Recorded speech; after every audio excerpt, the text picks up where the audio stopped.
More than 750 people were evacuated from a Polish town after a World War II bomb was discovered.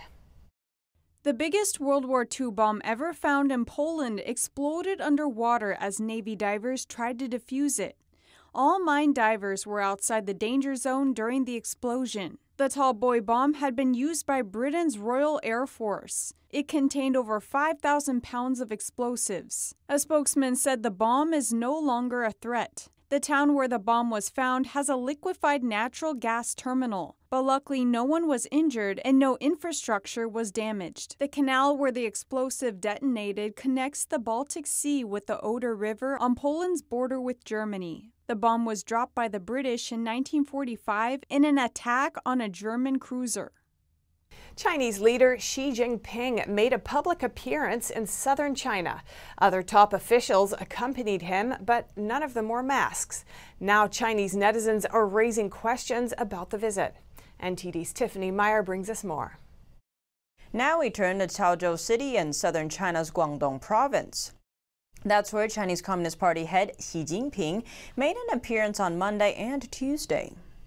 A number of regime officials accompanied him, including the director of the CCP's central office, the deputy prime minister, the minister of the CCP Central Organization, and the governor and CCP secretary of Guangdong province. None were seen wearing masks. Nearby security staff also appeared maskless. But a video commemorating Xi's visit has sparked questions online, particularly about the welcome crowd that gathered to meet them. Some netizens pointed out that in the video, the innermost ring of people surrounding Xi are all middle-aged women. Some say these people aren't really residents, but arranged officials from different levels of the regime instead. One comment likened the crowd's cheers to those of North Koreans welcoming Kim Jong-un. Other netizens noticed that details along the street appear odd. For instance, not a single residential window is open along the entire street. Some conclude that could only be possible if the scene was arranged beforehand. Some locals in the area have also complained about traffic patterns caused by roadblocks. According to online media outlet Secret China, the day of Xi Jinping's visit to Chaozhou, the entire city was emptied by authorities.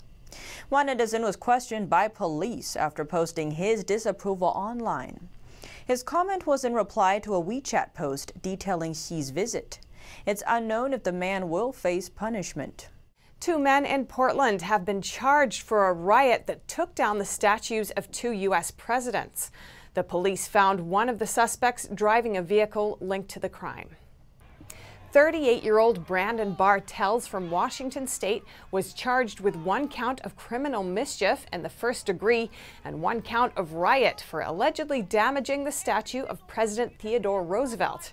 Bartels is also a suspect in the toppling of a President Lincoln statue, but that investigation's ongoing.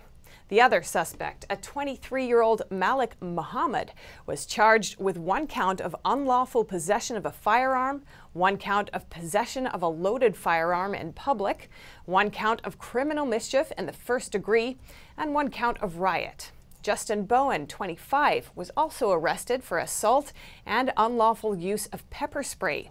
He has not been charged yet. Portland city workers estimate repairs for the Lincoln and Roosevelt statues is approximately $30,000. Portuguese soccer star Cristiano Ronaldo has tested positive for the virus.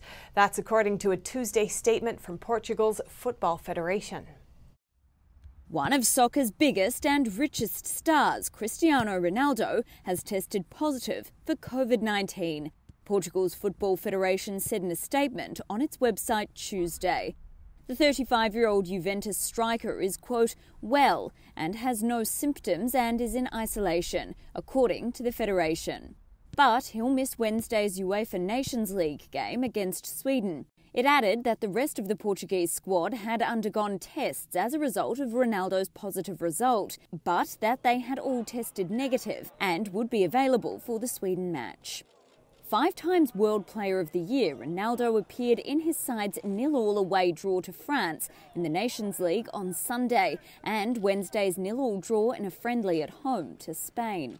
He'll now be unlikely to play in Juventus's Serie A trip to Crotone on Saturday and its Champions League group stage meeting with Dynamo Kiev next Tuesday. The legendary Torlonia collection is considered by many to be the world's most important private collection of ancient marble sculptures. Now it's going on public display in Rome. Busts of Roman emperors, intricate sarcophagi and an ancient Greek relief carved 2,500 years ago. 96 pieces from the priceless collection of about 620 ancient sculptures are now on display in Villa Caffarelli, part of Rome's Capitoline museums. The collection is owned by Italy's aristocratic Torlonia family, but for decades the collection has been kept behind closed doors. Even most scholars only know it from its catalogue published in the late 19th century. So I think that the reappearance of such a legendary collection will be a very important event. The royal family Torlonia began amassing smaller yet significant collections in the early 19th century, including pieces that had been dug up on their own estates. A portion of these artworks are coming on display for the first time in their history.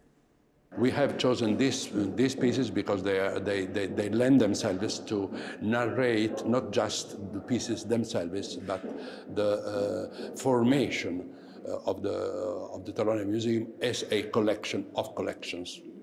The Torlonia marbles will remain on display in Rome until June 2021. Then they are expected to be shown in at least one other European country and in the United States before returning to Italy and being housed in a permanent museum. And that's all for today's news. Thanks for tuning in. I'm Stephanie Cox.